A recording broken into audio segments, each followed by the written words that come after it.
Hello বন্ধুরা, তোমরা সবাই কেমন আছো? আশা করি সবাই ভালো আছো। দেখো বন্ধুরা, আজকে আমরা কোথায় এসেছি দেখতে পাচ্ছ?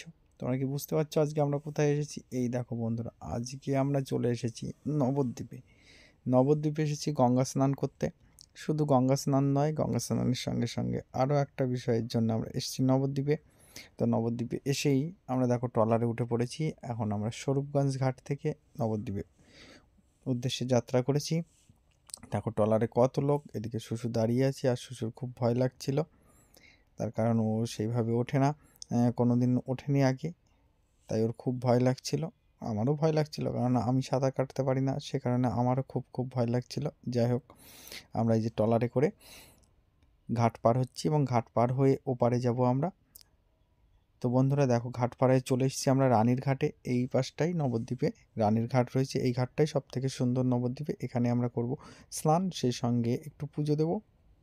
তো বন্ধুরা দেখো কত মানুষ স্নান করছে, কত কত মানুষ দেখো স্নান করছে। তো আমাদের খুব ভয় লাগছিল, যেহেতু নদীতে বেশ স্রোত ছিল। দেখো শুশু নেমে পড়েছে স্নান করতে, আর সেই সঙ্গে সঙ্গে আমিও অপেক্ষা করছি কখন স্নান করব। তো শুশু আগে স্নান করে নিয়ে একটু গঙ্গাতে পুজো দেবে। সেই সঙ্গে সঙ্গে পুজোটা বলতে আমাদের মেয়ের চুল গঙ্গাতে দেওয়ার জন্যে একটা মানত করা ছিল, সেই উপলক্ষেই আমাদের আজকে আসা। তো শুশু দেখো গঙ্গা মাকে পুজো করছে। তো প্রথমে ফুল দিয়ে, তারপর বাতাসা, ধূপকাঠি সমস্ত কিছু দিয়ে গঙ্গা মায়ের আরাধনা করছে দেখো। আর আমি দাঁড়িয়ে দাঁড়িয়ে ভিডিও করছি। তো দেখো বাড়ি থেকেও সব কিছু গুছিয়ে নিয়ে এসছে। আসলে ও ছিল ওর বাপের বাড়িতে, আর আমি এদিক থেকে গিয়ে ওখানে নিয়ে এসেছি। এই যে আমার মাম্মাম বুড়ির চুলগুলো গঙ্গাতেও প্রদান করছে।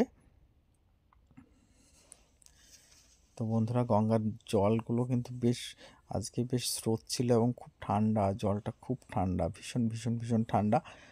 আমার তো ভীষণ ঠান্ডা লাগছিল। আমি তো একটা মাত্র ডুব দিয়েছি।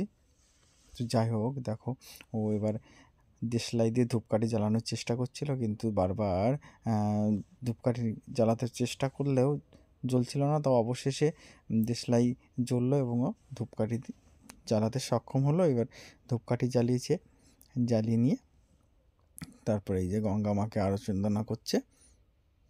তো বন্ধুরা দেখো, এরপর ওর পুজো দেওয়া হয়ে গেছে। পুজো দেওয়া হয়ে যাওয়ার পর গঙ্গাতে সমস্ত কিছু ভাসিয়ে দিয়েছে। আর দূরে ওই দেখো লোকজন সব ট্রলারে করে পার হচ্ছে, ওরা যাচ্ছে মায়াপুর ঘাটে, আর আমরা রয়েছি নবদ্বীপ ঘাটে, রানীর ঘাট। আমরা যে ঘাটটায় রয়েছি সেটাতে রয়েছে রানীর ঘাট।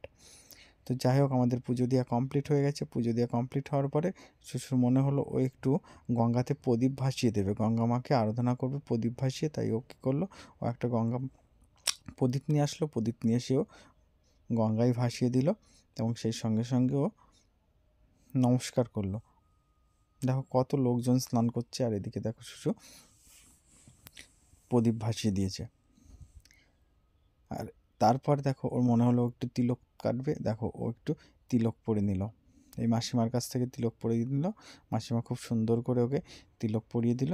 আমাকেও বলেছিল তিলক পরতে, কিন্তু আমি তিলক সামান্য পরেছিলাম, আর শুশুই বেশি পড়েছিল। দেখো ওকে কেমন লাগছে একটু সবাই বলো।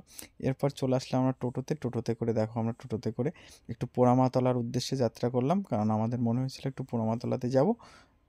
গঙ্গা স্নান করার পরে পোড়ামাতলার উদ্দেশ্যে যাত্রা করেছিলাম, টোটোতে করে বেরিয়ে পড়েছি। তারপরে দেখো পোড়ামাতলাতে চলে এসেছি। এই যে পোড়ামাতলায় এই যে শুশু যাচ্ছে ঠাকুরকে নমস্কার করার জন্যে।